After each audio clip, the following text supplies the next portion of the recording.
You're listening to the Tony Kinnett Cast on 93 WYBC. CYTV Here on the Daily Signal. Good evening and welcome to the Tony Kinnett Cast here on the Daily Signal, nationally syndicated first on 93 WYBC. Let's dig right in. We have a major scandal out from Senator Chuck Grassley's office. Chuck Grassley has essentially become the keeper of the whistleblowers. Every couple of weeks, he goes out in front of the cameras and reveals a series of documents straight from the filing cabinet of your favorite feds to announce that they were doing the very things that Republicans were accusing them of doing. This latest is that the FBI, at the request of Jack Smith and Biden's Department of Justice, were tapping and analyzing the phone calls and records of Senators Mike Kelly, Lindsey Graham, Bill Hagerty, Josh Hawley, Dan Sullivan, Tommy Tuberville, Ron Johnson, Cynthia Loomis, and Marsha Blackburn. Excuse me, that's Mike Kelly, not Mark Kelly. The difference matters there. We actually have the statement from Senator Chuck Grassley, and then I believe he kicks it right over to Senator Johnson. This makes Watergate look like child's play.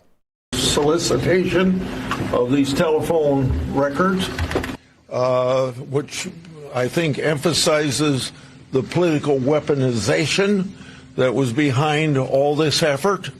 And we're still getting more information, but we've released some records today, and I'll let Senator Johnson take over from here, and then each one of you colleagues can join in when you want to, whatever you want to say. First of all, I want to thank Senator Grassley. It is because of his relentless advocacy for whistleblowers that a lot of this information is surfacing right now.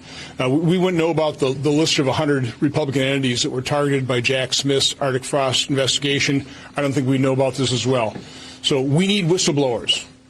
I think Dan Bongino and other folks in the FBI, they don't know where all the records are hidden. They still don't. They're not necessarily getting 100% cooperation. But this is outrageous, what has happened. I just want to give you a timeline of this. I think you've already got the FBI sheet that shows the number of members of Congress that were targeted. Representative Kelly, Senators Graham, Hagerty, Hawley, Sullivan, Tuberville, myself, Senator Loomis, and Blackburn. Now, this memo was dated September of 2023. To put it all into context, the Mar-a-Lago raid occurred in August of 2022. Jack Smith announced the indictments against President Trump in August of 2023. So this is almost 2 months later. They're casting this net, this fishing expedition. That's insane. That is truly unfetteredly insane. That the Jack Smith team, essentially, after being given the green light from Merrick Garland's team as Attorney General at the Department of Justice under the Biden administration, decided that they were not only going to use this investigation to go after Trump, but 8 different senators. That is illegal. You can't do that. I can't encourage law enforcement to target an individual and then use that as some type of a coordinated effort to go after you, me, and Dupree, anyone that I decide to fall into said net. It is also very much not allowed. You are not allowed to do so. The FBI answers to Congress, not the other way around, and yet here we are. It is a very disturbing thing that, by the way, after the investigation was concluded, no memo was released, no indication. Why? Because that would have looked horrible in the 2024 election. All of the accusations from the Trump campaign, all of the accusations from Republican campaigns around the country that the Biden administration weaponized the Department of Justice and its ancillary alphabet organizations like the FBI to go after political opponents is true. And what was the rationale behind this?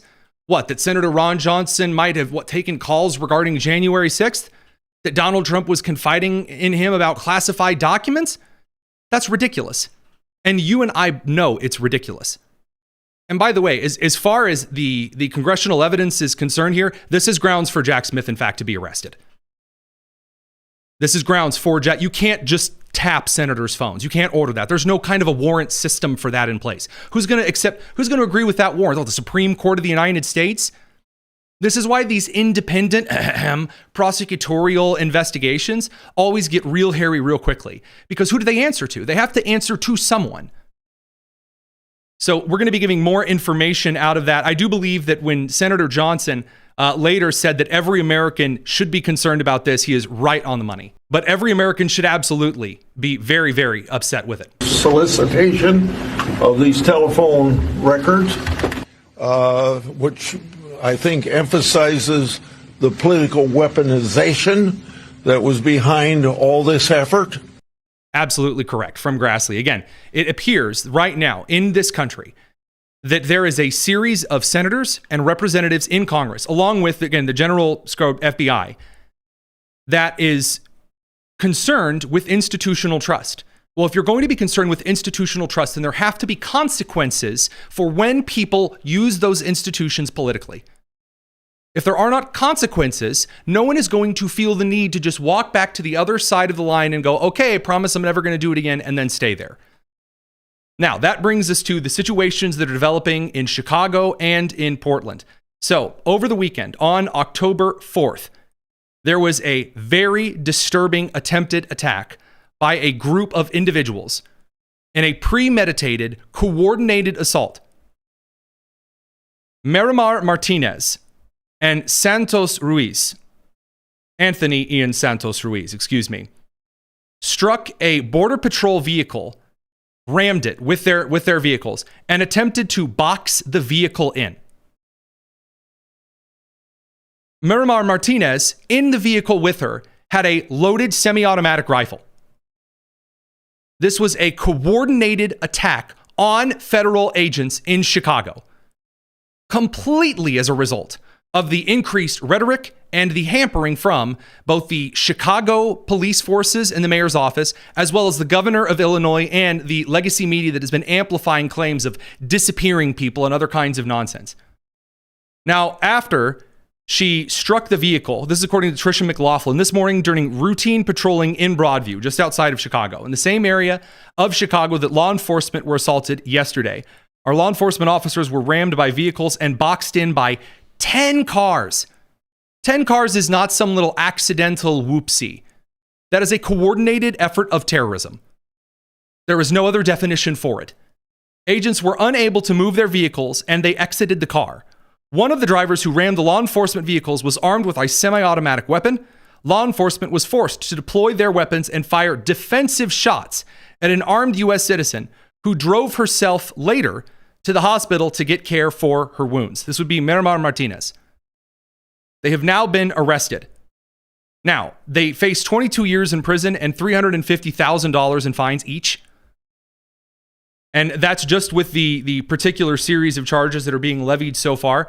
This gets a lot worse really quickly. First of all, because the immediate reaction from the crowd was to start rioting immediately after they're starting to follow the ICE officials, the Border Patrol officials, and chant shooter, murderer, and call for violence against those agents.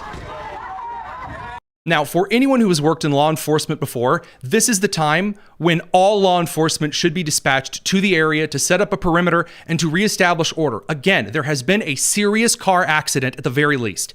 At the very least, there have been vehicles rammed into other vehicles. Yet, in the midst of this growing riot, according to several reports now, a dispatch order was sent out saying on October 4th, 2025 at 12:34 p.m., quote, "Please, Chief of Patrol, no units will respond to this as related."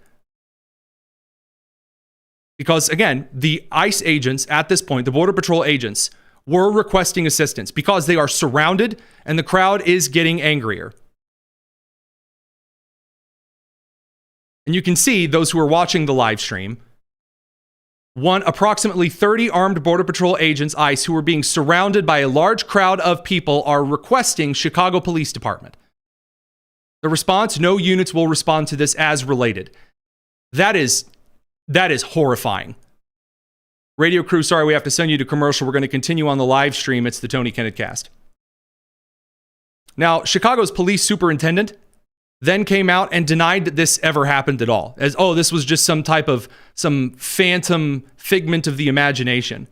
So here was the superintendent trying to walk this back and deny it. C7. Good afternoon, Superintendent. At any time, maybe you can clear this up too, at any time on Saturday were CPD officers told by dispatchers to stand down? Well, I don't know about them being told by dispatchers. There was some communication between boots on the ground, a supervisor, and the chief of patrol. That makes no sense at all. She said, okay, there was a communication that went out on the dispatch. By the way, for the boys, girls, and squirrels that are paying attention to such things, this message is the dispatch that I'm displaying on the screen. This would be the dispatch. He's saying, oh, well, there was some communication going on, boots on the ground and supervisors and stuff. Why is it written on the dispatch log? That is like me, the police showing up to my house and going, so you sent a threatening letter to Senator so-and-so's office. And I said, well, I was talking with my friends, and we were just hanging out, and I may have said some things privately. No, it's on the logs. There was some communication by phone. There was something that was put out there that there was an internal message that came from the chief of patrol. That is absolutely not true. Huh. Internal message put out something from the chief of patrol. Let's see, October 25th, or 4th of October, 25. Please, chief of patrol. No units will respond to this as related. Wait a minute. That looks like the chief of patrol to me, Superintendent. There is no internal message. There was a phone conversation. I'm not sure until we get to our after action, all of the exact language that was there. But I have had a conversation with the chief of patrol who was concerned about officers showing up on the scene. The chief of patrol at that time had no information that anyone was in danger. And let me just be clear about one other thing when it comes to these federal agents. Here we go. These federal agents can handle themselves. Oh, they can handle themselves. Ah, yes, of course. Because that's really what chiefs of police and superintendents want. If there are individuals that are operating, upholding some kind of a law in their jurisdiction, yes, of course, we all know how lax police officers are with jurisdiction, aren't they, Producer Nick? Why, I've never seen a cop or a federal agent or a statewide agent suggest that they were totally fine with other individuals operating freely, no problems. That doesn't sound like 800 lawsuits waiting to happen. He was pressed on this by the reporters. By the way, when you are in Chicago and reporters are pressing on you like this, I believe the proper phrase is, you done goofed. So here's the superintendent being pressed. Tribune, nice to meet you. Yes. Good to meet you, Caroline. So the feds called for help at 12:28 p.m. There's a computer message timestamped at 12:28 p.m. that says no units will respond. The dispatchers later captured on audio saying that she's waving off units from 39th and Kedzie. Now there's audio. Boy, this is looking worse and worse for Chicago's police by the second. I'm wondering what would you call that, if not a stand down? And if there were already enough units on scene, how many were there circa 12:28, 12:30 p.m.? That's something else that we have to look at, and we have to see because sometimes what you hear on the radio does not necessarily reflect what's happening on the ground once someone's there, but we did have officers over there. We have a timeline and a breakdown of who responded, and if you listen to the radio transmission, there were multiple officers who said they were going to that location, and they showed up because that's what CPD does when they hear that someone's in danger. But they didn't do that. He's trying to have it every single way that he can possibly get his hands on, but there's no room for him to move here. And by the way, he gets completely undercut after Brandon Johnson later on his Civil War tirade ends up just confirming that, yeah, they were told not to get around or mess with anything like this. So the superintendent's just a, big fat liar. Confirming the reports that Chicago police were ordered to stand down when ICE agents were surrounded and rammed by cars. And do you want Chicago police not to help ICE agents? Our police officers respond to every single emergency in this city. The brave women and men who sign up to serve and protect this city are. We're going to get to there's a but in this particular case. We're going to get to here. We got to bring the radio crew back from commercial. Don't go anywhere. It's the Tony Kinnett Cast.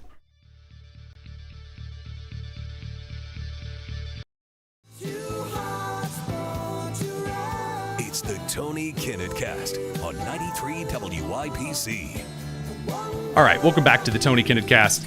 The mayor of Chicago decided to completely undercut his superintendent of police. There's a reason that Brandon Johnson in Chicago has a whopping 6% approval rating, and it's because the man's feet live inside his mouth. That's got to be dastardly for dental and his podiatrist. So here we go. Brandon Johnson undercutting his cops by saying, well, yes, but no, but yes, but no. Confirm the reports that Chicago police were ordered to stand down when ICE agents were surrounded and rammed by cars. And do you want Chicago police not to help ICE agents? Our police officers respond to every single emergency in this city. The brave women and men who sign up to serve and protect this city are committed to keeping us safe. And what we have made very clear is through our welcoming city ordinance, when it comes to civil immigration enforcement. Here we go. Absent a warrant, our police department will not dub as federal ICE agents. In fact, we believe it's antithetical to driving violence down in the city of Chicago. So did you see the pivot? The pivot is, well, we respond to all calls here in the city, but also we will not assist in immigration enforcement operations. Guys, there was, first of all, a car accident that you should have been on the scene of because it's a car accident on the streets. Very, very, very basic. It's not 1902 or actually 1905 in Ohio when there were only 2 automobiles in the state and they got in a car accident with each other and there's like, oh, we have nothing, we don't know what to do here. No, this is in Chicago, 2025. There's a car accident on the street. Officers, in fact, do roll up to the scene, as does AAA, fun fact here. But in regard to Brandon Johnson saying, well, we're not going to assist in an enforcement operation, federal agents were boxed in an active domestic terror situation. When people call 911, we do not ask what their immigration status is. That doesn't have anything to do with anything. There were officers requesting assistance from CPD because there was a car accident. And there was a woman who, again, they're engaged in defensive fire. They're blocked in. One of the ladies, at least, has a semi-automatic rifle. All right, that's a problem. Right? And so our police department will respond to every incident in which their services are needed to keep people safe. Protecting the fundamental right to be able to protest, ensuring the maximum safety of our residents. That is the top priority. He couldn't say citizens. He wanted to say of our citizens. He can't say citizens because a lot of these people aren't citizens of the city of Chicago or the state of Illinois or these United States of America. Priority of our administration. Can you confirm, though, were Chicago police told to stand down? What I can confirm is that our police department responds to every single 911 call. When 911 is called and there's an emergency, our police department shows up, as they've always done. But they didn't. In fact, they didn't show up and they were told not to. So he says no, and then he says yes, and then he says, oh, well, actually, this is my official statement, which is what you're seeing with Democrats on the shutdown right now. It's, okay, well, what about this one clause that says illegal immigrants get money in the health proposals, and also states that are spending fungible funds sent to their state on illegal immigrant programs? And then what do Democrats do? They get out the index cards, and they're like, well, according to this right here, it says, no one gets it. That's the law. It's not what I asked you. Under this particular bill, does it allow for this? They won't answer the question. Anytime someone will not just directly answer the question, there should be some red flags popping up. Well, if you're in the mood for red flags, good, sweet Moses in a basket floating down the Nile, do we have the ultimate red flag for you?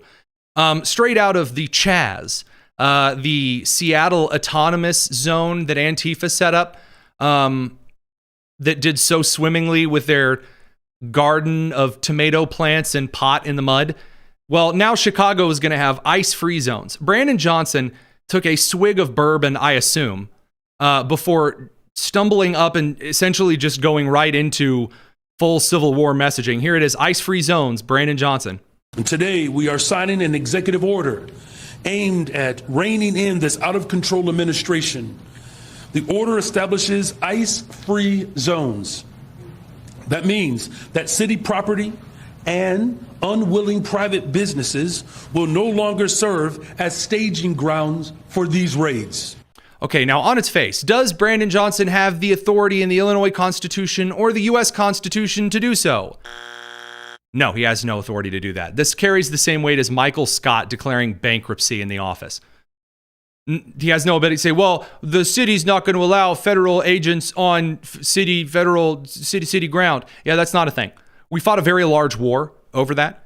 J.B. Pritzker, who, given his weight and his new Civil War-esque tendencies, he also tried to back Johnson up on this, saying that he was going to try to enforce these ice-free zones and not allow federal troops in Illinois on certain lines, suing the government over Trump wanting to send in some National Guard just to protect federal buildings and troops who, again, are currently engaging in the defense against domestic terror activity. Pritzker is just going all Jefferson Davis, or in the case of his weight, Hefferson Davis. We have solved this particular thing already in the country. The National Guard has been deployed, and not to mention federal agents have been deployed to city property a heck of a whole lot in different investigations, in the upholding of federal law. I will remind you, one of the most famous examples of federal law enforcement overruling local jurisdiction, although I know this is, a Hollywood example, The Fugitive with Harrison Ford, Tommy Lee Jones, that takes place in the state of Illinois. Guys, federal law enforcement overrides local law enforcement all the time. You're not going to win this. So what does Brandon Johnson do? He decides to, just do 3 shots of vodka. He's going to step it up a little bit and just call very openly that, good Lord, we're in civil war.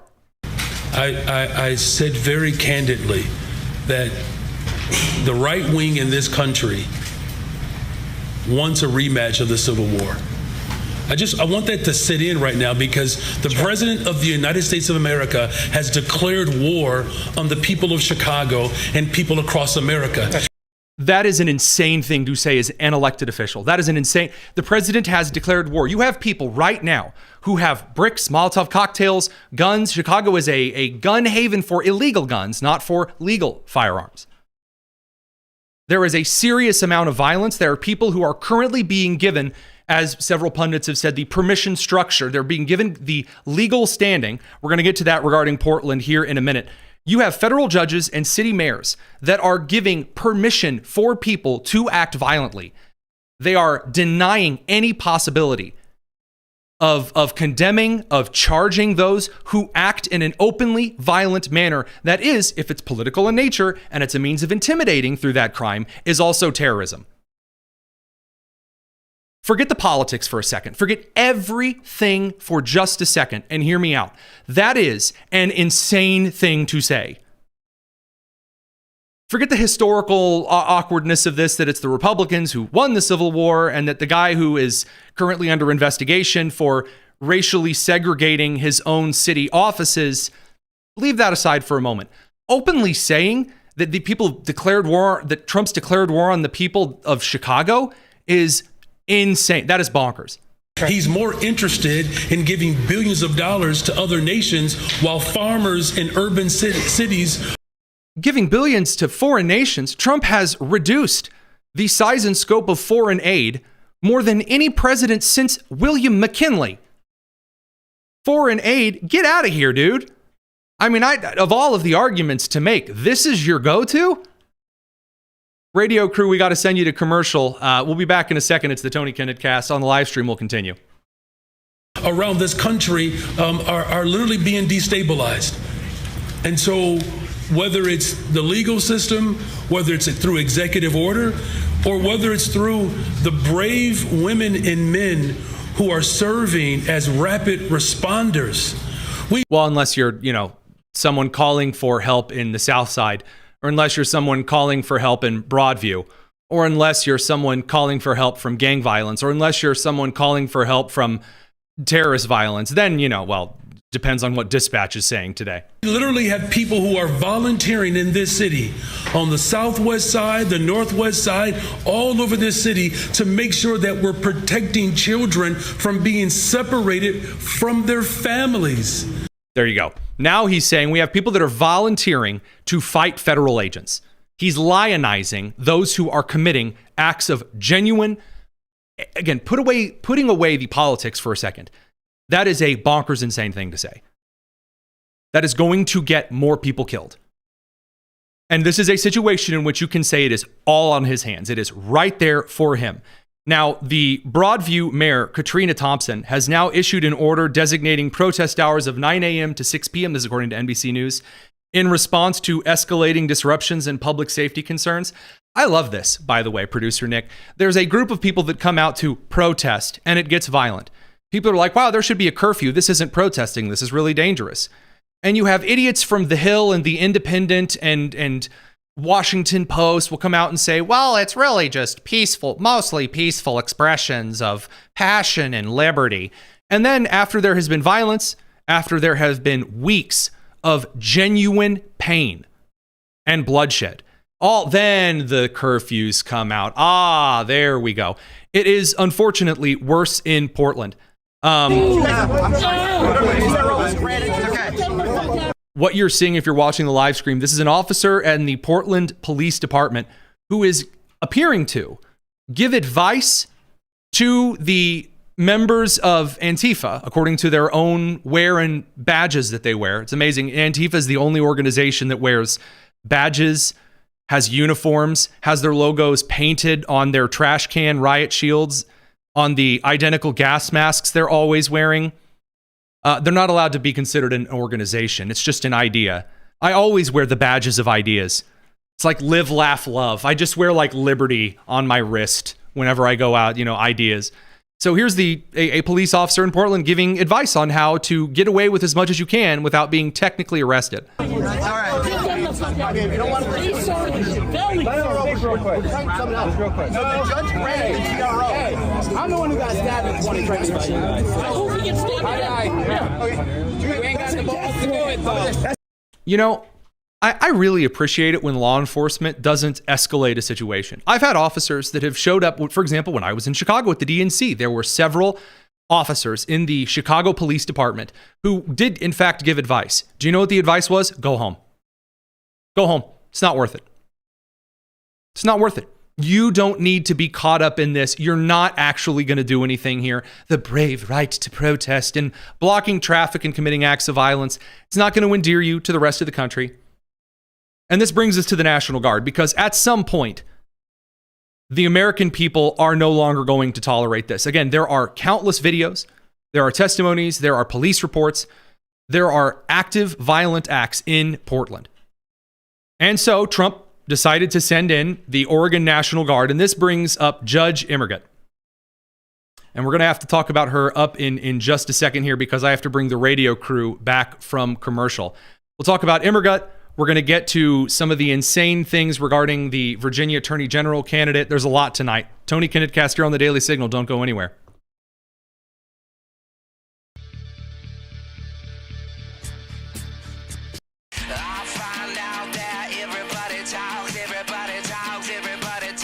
It's the Tony Kinnett Cast. It started with the whisper, and now it's when I kissed. Welcome back to the Tony Kinnett Cast here on the Daily Signal. The situation in Portland is not really any better than Chicago. There are lawsuits flying faster than insults at a Waffle House. The latest from Judge Karen Immergut, who wrote a decision, kind of a last-minute decision, on Saturday saying, okay, Trump is not allowed to call in the Oregon National Guard to send them to Portland. The reason that she gave originally was that Trump was not going to be allowed to send National Guardsmen to protect federal facilities, which is what he was sending the National Guard in to do. This is not like Washington, D.C. This is not like Memphis, where he's sending them in as law enforcement support. He's sending in the National Guard to Chicago and to Portland to aid in the defense of federal buildings so that federal agents can carry out the upholding of federal law. That's it. So Judge Karen Immergut comes forward and says, well, the problem here is that Trump's facts were really not grounded. Yeah, that's not a decision a judge gets to make. You don't really get to do that as a federal judge. You say, is this lawful or is this unlawful? So there were a lot of people that came out and said, Judge Immergut, well, she's a Trump appointee, which, yes, she was appointed by President Trump by a unanimous voice vote in 2019 on the floor of the Senate. She was originally a Democrat until she wanted to be a U.S. attorney under the George Bush administration and then swapped her party real quick in a hustle hurry. So for those out there who say, well, you're a big Trump supporter, but there were a lot of people in the first Trump administration, as is very much on record, that were simply slid on through because Trump was told, well, these are the people to slide on through. And they ended up being objectively bad people. When you trust people to run things for you, you end up getting their rationale and their decisions. That's not always the best thing. And so Karen threw out a really awful court decision. And then Trump said, okay, well, a federal judge has ruled that I can send in the California National Guard to do the upholding of the law at federal buildings. And so he then took, according to Gavin Newsom's office, it's really funny watching Gavin Newsom's office be the one to report this. Then Trump pulls out 200 National Guardsmen, 2 companies, and said, all right, you guys are going to head into Portland instead. So then Karen hikes up her robes and runs awkwardly, like Mrs. Doubtfire, help is on the way, dear, down to the federal office in Portland and writes in a super duper extra emergency alley-ooper report that says Trump is not allowed to send any National Guard into Oregon and Portland. Yeah, that's not even remotely allowed in the Constitution. That Article 2 authority? No. I would like to place a bet. If we ever have the text records of Supreme Court justices revealed to the American people, I will bet balls to bones that Clarence Thomas texted Chief Justice John Roberts and essentially just wrote the word, dude. Not even Ketanji Brown Jackson could misread the Constitution that badly. And that woman has the reading ability of a second grader on Ritalin. So I'm just not seeing it here. But alas, there is one particular take that I feel is really important before we move on to some of the other news. From Jason Willick, he said, the Oregon judge's ruling against Trump on the National Guard says Oregon will suffer irreparable harm, in part because the Guard will cause more protests. Horrible, horrible. Conditional laws are bad. Law enforcement showing up to a black community means more black people will commit crimes is one of the most racist and egregious arguments against law enforcement that treats black people as just responsive savages. It's disgusting. You're seeing the exact same argument being used here for people in Portland. Well, if you send the National Guard in, the Oregon National Guard, which would likely include people who grew up in Portland, well, that's just going to cause unrest and cause crimes to be committed. Yeah, no. The fact that there are people with guns inside the bank does not give me more legal standing to rob the bank. No.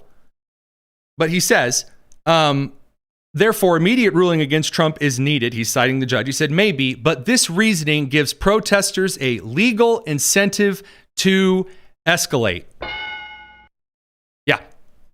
They are giving every single individual the ability to commit these acts en masse. Reagan Reese, friend of the show, White House correspondent for the Daily Caller, she asked Trump about this today. Here was his response. Yes. Portland, Mr. President, Governor Abbott offered up the Texas National Guard to you. Have you had any other conversations with other red state governors? They're willing to offer. Every one of them is willing to offer whatever we need. We thank Governor Abbott of Texas. Every one of the red state, as you call them, red state governors is willing to give whatever we need because they want our agents protected. You know, these ICE agents have a tough job. They have to go in and get, in many cases, stone cold criminals, hardened criminals, long-time criminals. And every essentially Republican governor has offered up whatever we need. And some Democratic governors also. Yeah. By the way, this is going to hurt people in the swing state districts the most. This is going to hurt Democrats in Pennsylvania. It's going to hurt Democrats in Nevada. And I'm going to be honest with you. Yeah, I mean, as a political news guy, that kind of a thing. Yeah, I'm very much interested in that. I'm interested in the polling. At this moment, though, the attitude from the leaders in Oregon and in Illinois are going to get innocent people, and by which I mean bystanders, killed. It's going to get the protesters and the rioters killed as well. I don't want them to die. I don't want guardsmen or ICE agents. I don't want anyone in that city other than criminals to suffer for the particular actions currently on the table. And right now, again, we're talking about the rhetoric, the both sidesism. I'm just not seeing a counter over from the right. And by the way, I will make this one case before I move on to the insane situation out of the Virginia Attorney General's race, which at this point is going to overturn just that entire election. This is a Terry McAuliffe situation over there. I do want to make this last point. The reason I am so careful about using the word treason on the show, about just, there's kind of a thing in the populist side of the party who's very aggravated at the disgusting kind of corrupt actions that have occurred over the last 10 years. The reason I don't use the word treason to describe things is that when you do have moments where you have city officials and federal judges granting the permission structure for subversion, for insurrection, for treason, that's when those words matter a whole lot.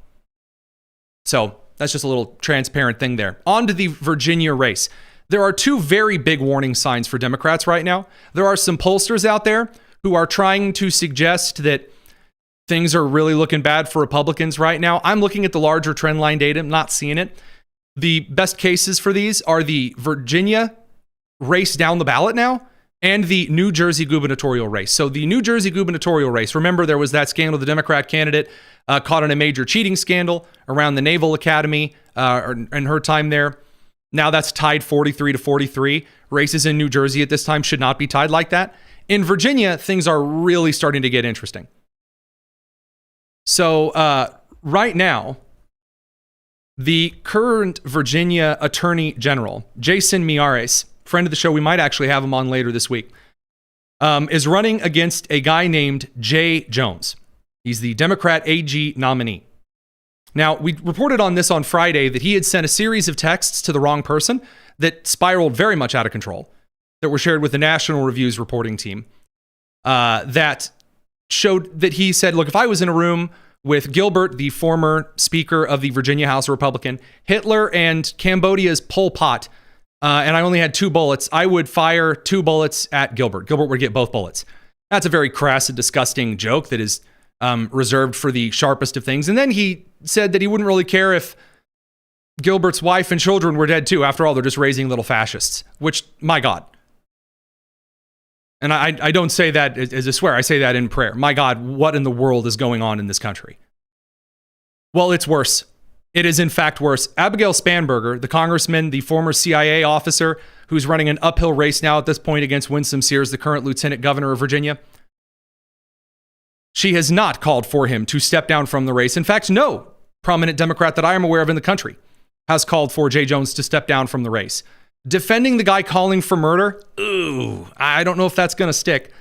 Well, now, Carrie Coyner, who released the text showing that Jones fantasized about shooting the Republican leader and his children being killed, also pointed out that in 2020 and 2021, Jones also suggested that, well, you know, if a few police died, you know, in the whole George Floyd, you know, if a couple of police were shot, well, then, quote, if a few of them died, then they would move on, not shooting people, not killing people.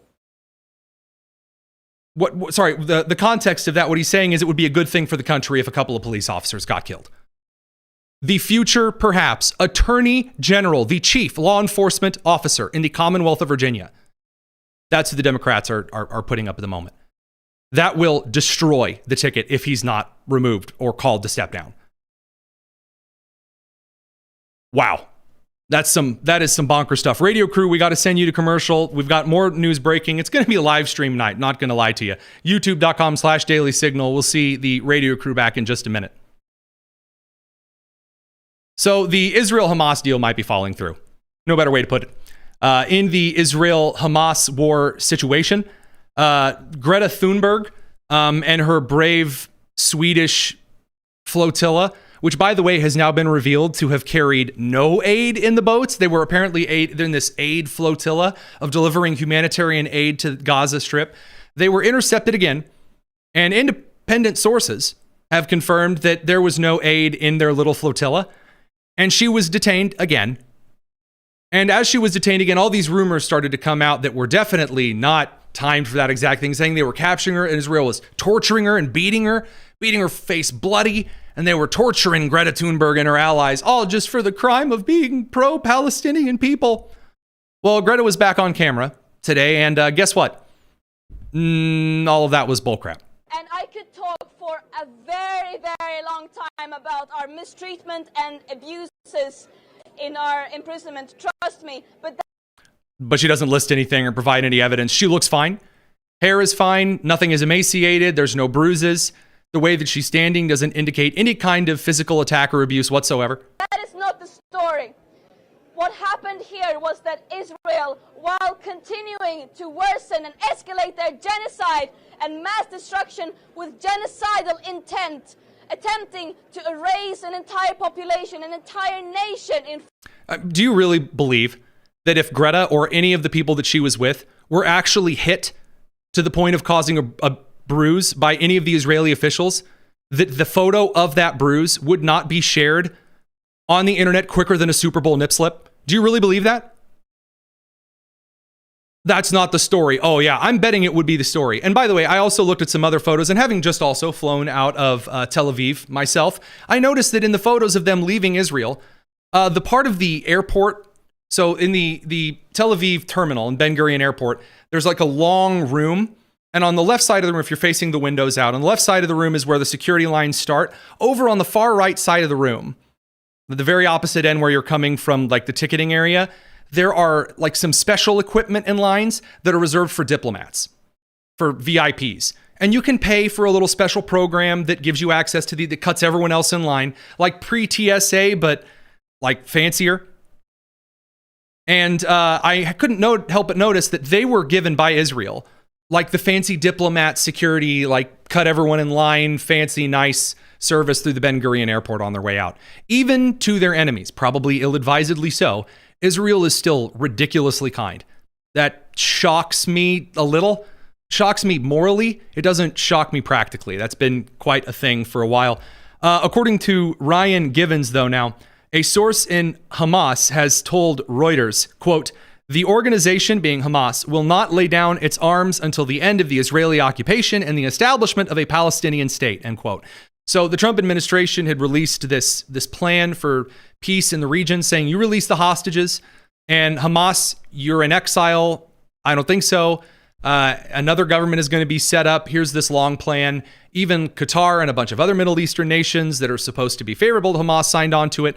Now, again, according to this statement to Reuters from Hamas, the answer is no. Hamas had come out originally and said, all right, we'll give up the hostages, and then agreed to nothing else. A lot of people said, that's a little strange. It sounds like they're not really agreeing to anything. Well, we'll actually see this all the way through, but that may be falling apart. Senator Chris Van Hollen has come out amid this fun shutdown crisis to complain. Cory Booker's out there. Chuck Schumer is in pseudo hiding. And this brings us to the shutdown updates. It's insane that we are now in this part of the show and just now getting to the shutdown stuff. More breaking news. Don't go anywhere. I got to pick the radio crew up from commercial. It's the Tony Kinnett Cast.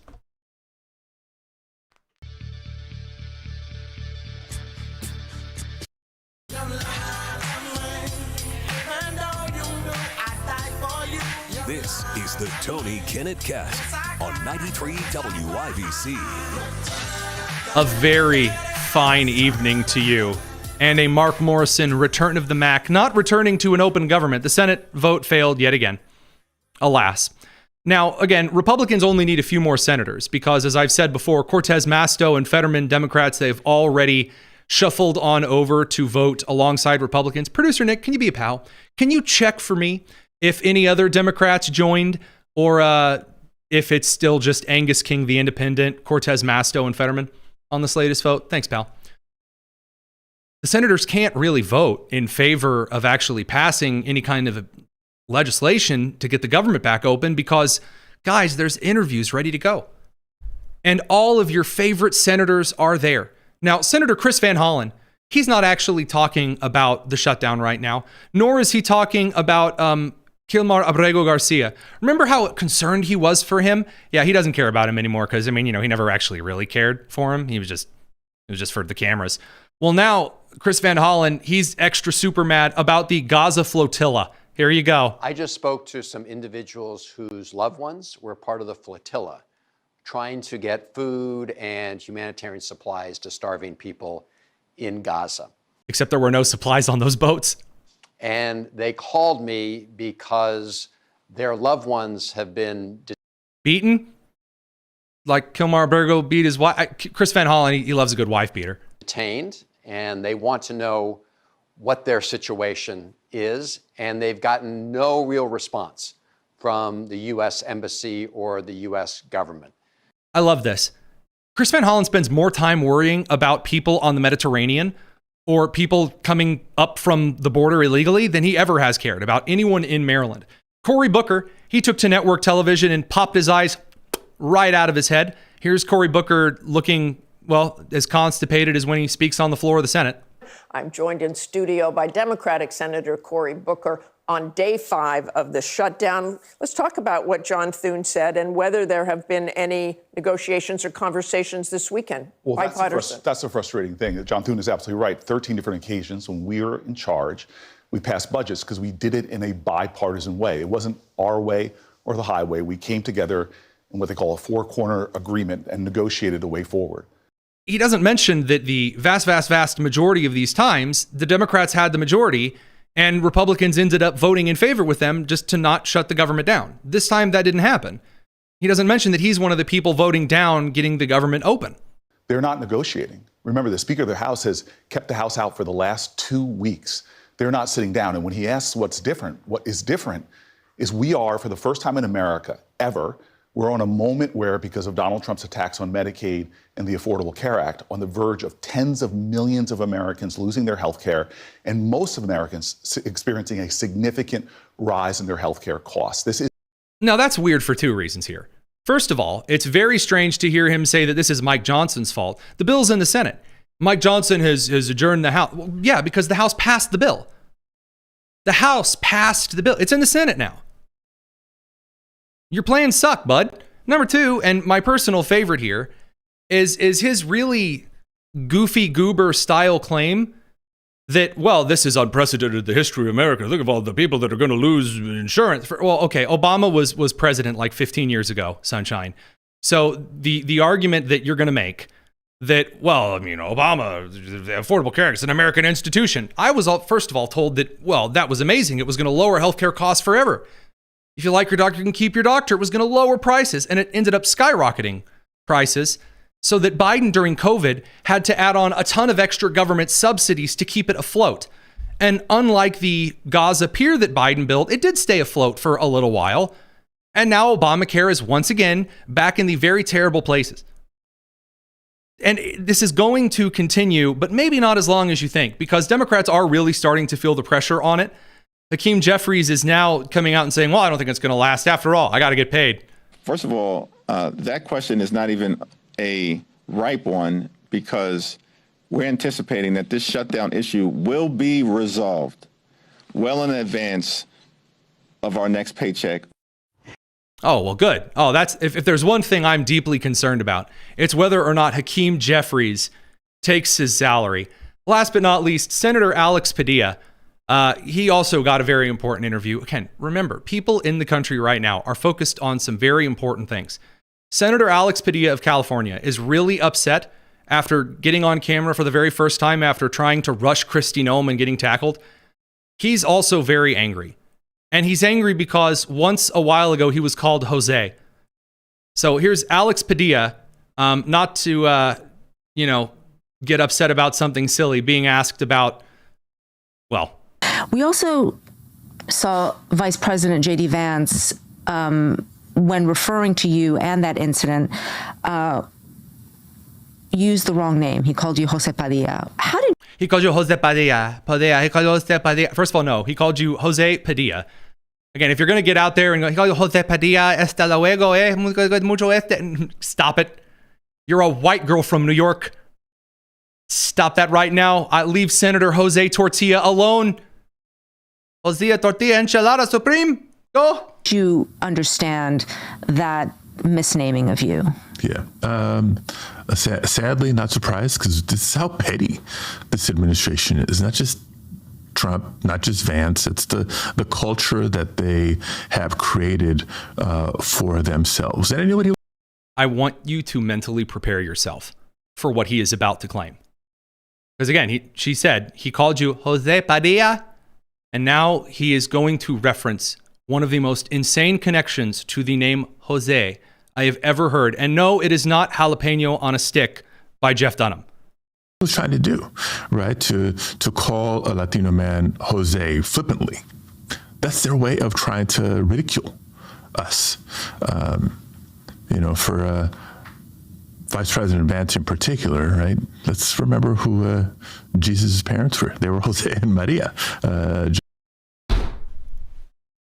Jesus' parents. Remember, Jesus' parents were Jose and Maria on their way to El Bethlehem for Cinco de Mayo. I too remember the story in Mateo chapter 2, because chapter 1, that's very important. It's just the genealogy. Of course, it was not Caesar Augustus. It was actually little Caesar who was giving the decree to come to Bethlehem for Cinco de Mayo. Very, very important. And of course, Mary actually rode to Bethlehem on the Taco Bell Chihuahua. As we all know the story, I'm amazed. Can Democrats stop trying to Christify themselves for 3.5 seconds? We're going to continue on the live stream because, believe it or not, that's not the most insane thing at the moment. It's the Tony Kinnett Cast here on the Daily Signal, nationally syndicated first on 93 WIBC. Now, as the radio crew sunsets off to the blissful lands of commercial, I'm kind of excited to share these next couple of clips with you before we move over to our interview with Dinesh.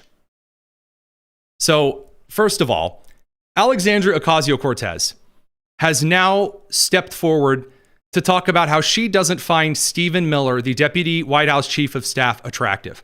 I don't know what it is with ladies over on the left. As soon as they don't like something a guy is saying, their immediate response is, well, I wouldn't sleep with them or anything. I don't know if anyone was asking. Alexandria Ocasio-Cortez, she's out here. She's hungry for something taller than Stephen Miller, I guess. Here you go. Point is that they are scrapping and grasping at straws because they have nothing else. Laugh at them. Stephen Miller is a clown. I've never seen that guy in real life, but he looks like he's 4'10", and he looks like he is angry about the fact that he's 4'10".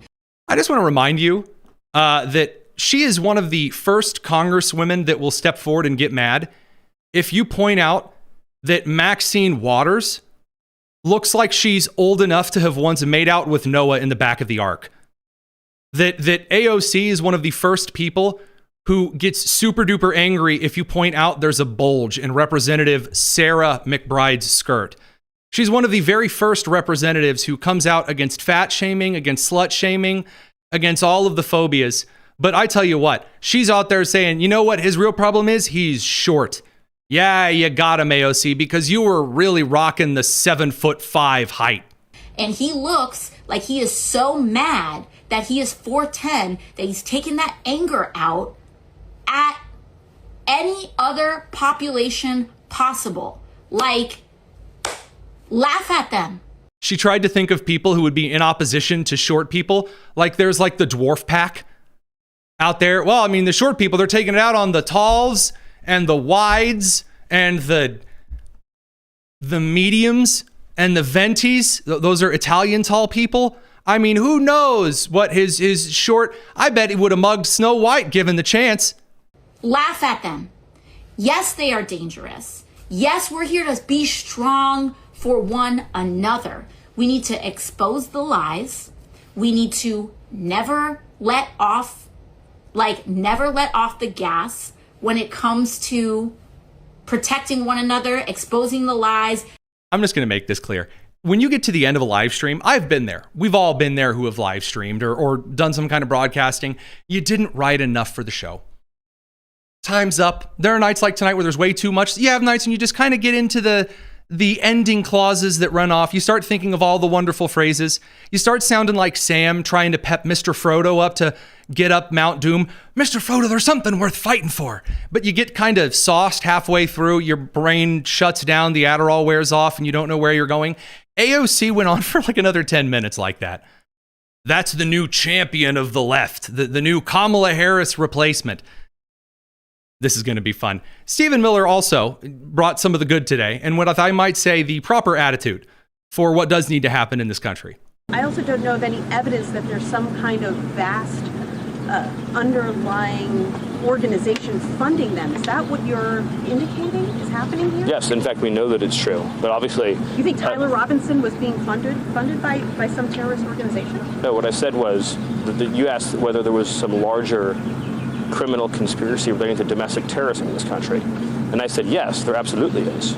Now, of course, Antifa has been designated as a domestic terrorist organization, but it's only one example of many in which we have, it's typically a continuum of violence. It involves both organized doxing, it involves violent threats and intimidation, it involves explicit calls to commit violence against a targeted person, and then that tends to escalate into physically violent and obstructive acts.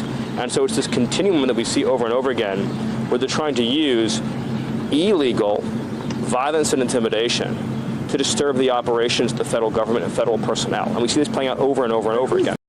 He's correct. This is, by the way, in case no one's ever walked through, this is actually how the whole government funding argument works. Because we are kind of in a time of conspiracy land, you have individuals running out there and suggesting that, well, George Soros, he calls up the sniper and is like, get him and tell him it was George. Like, no, it doesn't quite work that way. What you have are groups who are nonprofits, they're activism groups, and they are given money by donors who have a mission and a purpose. It just so happens that a lot of these activist groups turn into coordinated violent groups. Because what starts out as just, chanting, we are against whatever, eventually said, well, speech isn't enough. That's what you see today, by the way. You see a lot of Democrats on social media saying, well, speech and protesting isn't enough. We got to do more. This is that side of the more. And so when you as a major donor are alerted, hey, you're funding this thing that's like really, really gross. And the donor says, yeah, but I mean, they're just spirit and you give them more money. Yes, that then turns into that pipeline of giving money to groups that end up committing extremely terrible kinds of crimes, like doxing federal agents or giving someone the resources to, let's say, set fire to a judge's home or plan to assassinate a Supreme Court justice or leak the opinion that led to the attempted assassination of that Supreme Court justice. That is how those networks come into play. You can go ahead and go after Stephen Miller for being short, but there's a far lot more Americans who understand how this game is played that you're racist or you're short, I guess, argument it really isn't going to work on.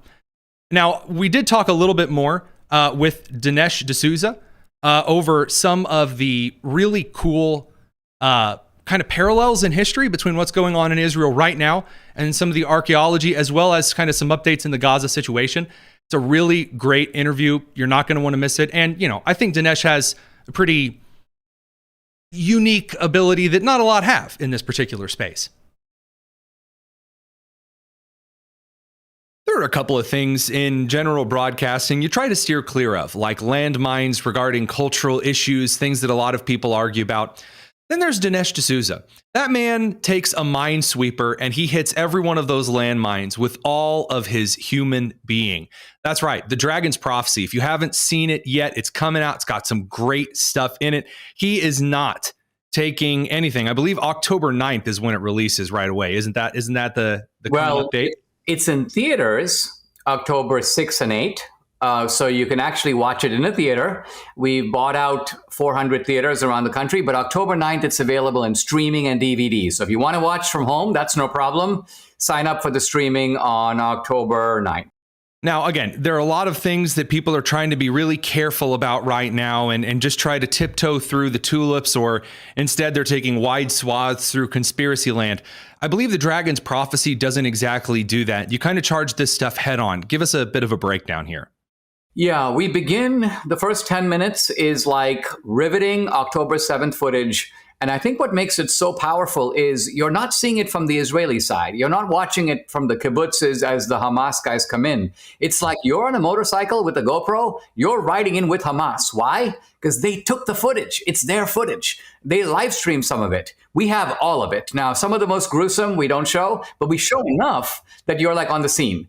And then we pull back and we go, this is not just an ordinary event. It's not even just an ordinary historical event. It's a kind of biblical event. It raises the biggest questions about this war, what's going on, Is there a larger significance that goes beyond politics? What does the Bible have to say about this? What does biblical archaeology say about this? Biblical prophecy?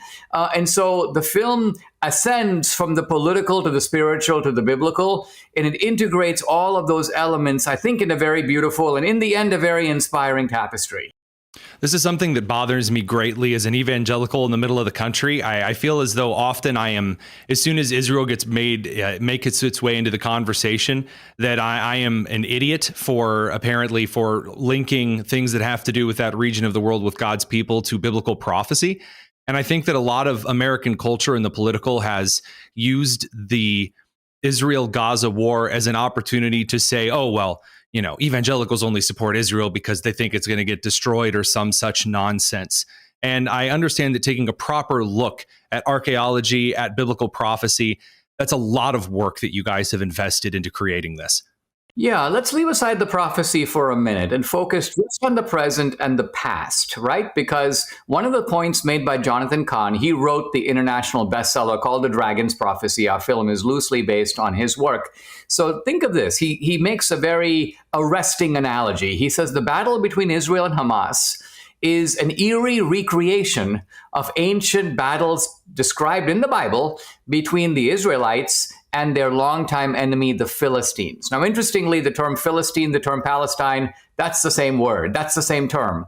But quite apart from that kind of onomastic analogy, what Khan is really getting at is that the tactics of October 7th are the same as the ones you can find in the Bible. And if I can give a brief example, let's look at a figure like Samson in the Bible. He represents the tenacity, the strength of Israel. He is captured by, you guessed it, the Philistines. The first thing that they do is they blind him. So interestingly, Israel was like blinded on October 7th. This came out of nowhere. The Bible says they dragged him where? Samson, to Gaza. Gaza is mentioned in the Bible. The Philistines controlled an area now called the Gaza Strip, then called Philistia, and its chief city, Gaza. And then the Bible says the people of Gaza said, bring out Samson, strip him so that we can be entertained by him. Right after October 7th, captives are stripped to the waist, paraded out. People are cheering and jeering and yelling, Allahu Akbar. And so Jonathan Cahn makes, I think, the very striking observation. He goes, Samson can be seen as the very first hostage of Gaza. So this to me is a very interesting way. Again, we're not projecting in a sort of ethereal way into the future. We're looking right back to things that have been described as having happened 3,000 years ago, and we're finding very interesting parallels occurring right before our eyes. And again, these kind of parallels are not just kind of a Nostradamus-esque, saying that, the sky is blue here and it's also blue here, but looking at some very disturbing parallels between the type of war raged under the brutality of this radical Islamic terror against the Israeli people, and then mirrored the same way earlier with the same barbaric cultures in scripture. That's very interesting. I mean, here are two tidbits that reinforces. There's a lot more of this kind of stuff in the movie. If you look, for example, at the name Hamas, which apparently in Arabic means something like strength or vigor, but it happens to be a Hebrew word. It's a word that actually is in the Old Testament. And what does it mean? Violence and destruction. In the Hebrew, the Bible says, Lord, save me from the men of Hamas. Hamas dwells in the dark places of the earth. This is actually in the Hebrew translation of the Bible. And then if you look at the four colors of the apocalypse, which you remember they have to do with death and destruction and famine, you have the white horse and the black horse and the red horse and the green horse, the green, of course, representing death. The plague, yeah. Yep. And then you just pull out the Palestinian flag and take a look. You'll see red for the red horse, white for the white horse, black for the black horse, green for the green horse. No other colors appear on the Palestinian flag. And some of the other Islamic nations, the same thing. So again, you can dismiss one of these things and go, well, it's just an interesting coincidence. But once you develop a kind of broad and excruciatingly in-depth examination, you begin to see there's something here. And then, of course, there are going to be people who I have a secular audience. Jonathan Cahn's audience is mainly people who accept the Bible. But I'm going to have guys who say, well, listen to this is all very interesting, but how do you know that these people and events of the Bible are real? Can you prove to me that Pontius Pilate existed outside the Bible? What about Jeremiah? What about Isaiah? What about King David? And my answer is, yes, I can. Yes, I can. Yes, I can. And yes, again. And I do it through biblical archaeology. So there's a very interesting kind of skeptical section in the film where I'm in the archaeological pit and we're looking at stones and seals, clay seals coming out of the ground. And you look at it and one of the stone inscriptions, Pontius Pilate, prefect of Israel. Boom, there he is. He's jumping out of the Bible and into the pages of history, undeniable, irrefutable. So the film is, I think, searching in that it covers secular territory, it covers biblical territory, it covers the past in the way of archaeology. By the way, the archaeology doesn't just authenticate the Bible, it demonstrates beyond a doubt the presence of the Jews in their ancient homeland. And producer Nick will show these photos here from my recent trip to Israel, a section when we see these columns, and the tops and the bottoms of these columns are very clearly of a Tyre origin. And then we see again earlier on in Samuel where the men of Tyre built for David elements of his house. And there's no other way, there's no reason that some archaeological piece from Tyre should be all the way that far to the east in Jerusalem. And yet we see so many different beautiful archaeological digs. The way that that's done, by the way, and as just a former science teacher, seeing things that they have done in Israel with their archaeology digs, it is a level of craftsmanship and care to the surrounding land I've never witnessed anywhere else. I mean, that long tunnel that was being shellacked on social media by these goofballs. I walked down the same tunnel about a week and a half prior. That they were telling us this isn't open to the public yet, but if you find a coin, please let us know because it could very well change everything that we understand about currency from that time and place. It's another level in archaeological expertise. Yes, I some of this that you're describing is in the film, by the way. And not only that, it shows the absurdity of claiming that the Jews are colonizers. I mean, how do you colonize your own land, right? Can the Irish colonize Ireland? Can the Asian Indians colonize India? No, they've been there from the beginning. They're the original inhabitants. Now, if they had packed up and left voluntarily, you could say, well, they abandoned it and then the Arabs moved in. Yeah, no. Finders, keepers kind of a thing, yeah. The truth of it is they were thrown out. They came back, and Islam arrived really as a force of colonization, right? A few centuries after Jesus, that whole region, Jerusalem, Syria, Jordan, Egypt, was all Christian. Islamic armies coming out of the Arabian desert and later out of Syria. They stormed the place. They went to the holiest site of Judaism and Christianity. They put a victory arch called the Dome of the Rock right on the site of the Solomonic Temple. It's adjoining and adjacent to the Al-Aqsa Mosque. So you want to talk about a symbol of Islamic colonization. It's staring you in the face when you're standing pretty much anywhere in Jerusalem. Interesting choice of words. And I do want to kind of touch on that. There's such a weird messaging war that is something that's kind of fascinated me here. The desperation not to accept what is staring you in the face. So it's interesting you talk about that with the colonizer examples. People don't realize, I didn't realize until I went in person, how small the old city of Jerusalem is. People don't understand it could fit in a modern, like Midwestern high school campus, the entire old city. That's how small that is. But you see it's the example staring you in the face, the Hamas fighters going and the civilians of Palestine going, or the Gaza city strip area, going into Israel on the 7th, recording with their phones and GoPros, the acts they are doing with notes in their pockets saying, this is what I'm going to do. I want to rape and behead and et cetera, et cetera. And yet people won't accept it. They say it can't be that simple, even though they're chanting and celebrating it. I mean, I'm especially disturbed that some of this is now coming from the conservatives and from the Christians as well. In other words, I expect it from the left. The left is wedded to this doctrine of anti-colonialism. They apply it in a very selective way. Israel is the colonizer. When Greta Thunberg does this, no one bats an eye. Right, exactly. We expect it. Ilhan Omar, we totally know what that's all about. But when it's coming from people, Tucker being a good example, to me, Candace Owens is kind of a freak show of her own. But Tucker Carlson's a reasonable guy and a smart guy. I think he does know better. So when he says things like, really, are you saying that the Jews of today are the true descendants of the ancient Israelites? I say to myself, I've been all over the world, right?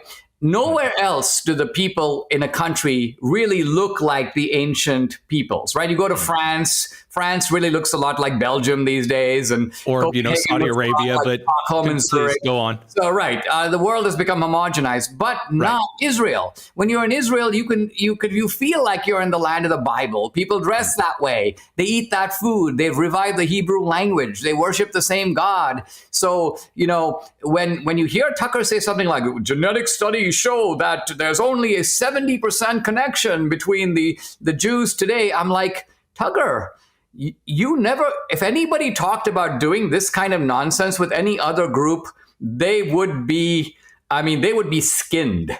You try to do this to the blacks and say blacks in America are only 41% related to the Africans. So how dare they call themselves African Americans? Let's make sure they change their name and admit that they're really not African Americans. Tucker wouldn't dream of doing that. And so this is sort of my operating definition of anti-Semitism. You apply one rule to everybody else, and you come up with another one for the Jews. And then I'm like, I don't know your motives, but they are suspect. I mean, I'm just of the opinion that a lot of this kind of nonsense gets into the silly territory. And at least with our audience, we only have a small amount of time with them. And so if I'm going to sit here and postulate theories, then after a while, I should be able to say scoreboard. And right now, what I'm seeing is a lot of people who promised a lot of things around the Israel-Iran war, around the Israeli wars in general, around the Trump administration. They made all these promises. And lo and behold, here I am pointing at the scoreboard, and I'm not seeing those I was promised to be right, with a stellar record going into the playoffs. And so, again, when I was over in Israel, I was interested in seeing as a Christian how I would be treated. And I was treated far better than I, could have reasonably expected from any place that I would be a tourist. It's quite something to have someone who is very clearly an Orthodox Jew. I mean, we're talking like the full curls and the beard and the hat, asking me earnestly if I had gotten to visit the Church of the Holy Sepulchre. You know what I'm saying? Like saying, hey, make sure you make time for that. Go see it. Go touch this, see this. That was, again, and the focus on the family there in and of itself. But I mean, of course, we didn't come here to talk about things that so much of our audience obviously knows is true through common sense. Do you really see the dragon's prophecy making a sizable impact on the messaging surrounding this war? Because that's really what a lot of this is going to come down to.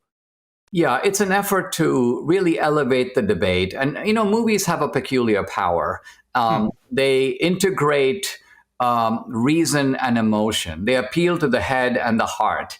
And this is probably my 9th documentary, we've become very skilled in being able to entertain, because people go to the movies for entertainment.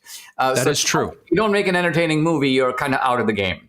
But when you make an entertaining movie and an emotional movie, then at the same time, you can pack a lot of information in it and people receive it and learn from it. And so this movie has that combination of things. In fact, it's one of these films where when you see it, you're a little hard pressed to describe, which is true of any good movie, right? If you were to watch The Shawshank Redemption and then a friend goes, well, what's that about? You're hard pressed to say. You're like, well, it's about friendship and yeah, it's about prison life. But then you feel like it's not doing justice to the movie you just saw. And this is like that. The Dragon's Prophecies. I'm urging people, including people who despise Israel, despise the Jews. I mean, listen, you know what? Give me 90 minutes of your time.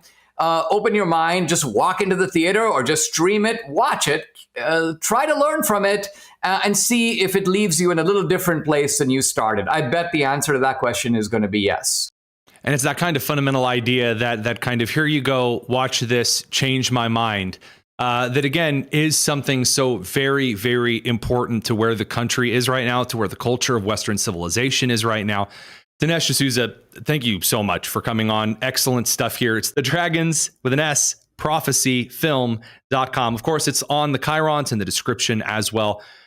Dinesh, thank you so much for the excellent work and a little bit of your time. Always a pleasure. All right, very, very quickly here at the tail end of the show, a couple of important things.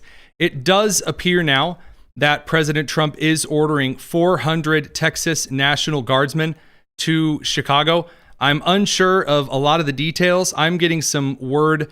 Yes, PBS is confirming this. Illinois is suing. So we're going to get to some more information on that when we can. Do me a favor here at the very tail end. like and subscribe to the Daily Signal, whether that's on Rumble or I guess if you're watching this via X, a like on this tweet and a follow the Daily Signal account. And then on YouTube, liking and subscribing, hitting that little bell icon, especially this week. Especially this week. We have got some insanely cool stuff planned.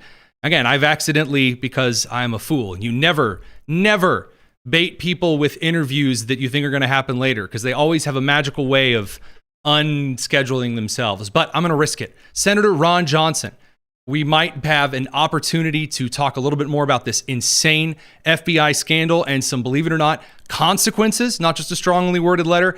Some other huge guests this week. It's really cool surprise stuff. So tomorrow night, 7 p.m. Eastern, be there, or I guess go live in Chicago. I don't know. It's going to be interesting. We've got a lot of news to cover, I'm sure. It's the Tony Kinnett Cast here on the Daily Signal, nationally syndicated and first out of 93 WIBC. A special thank you to all of our radio syndication and TV syndication partners. Take care.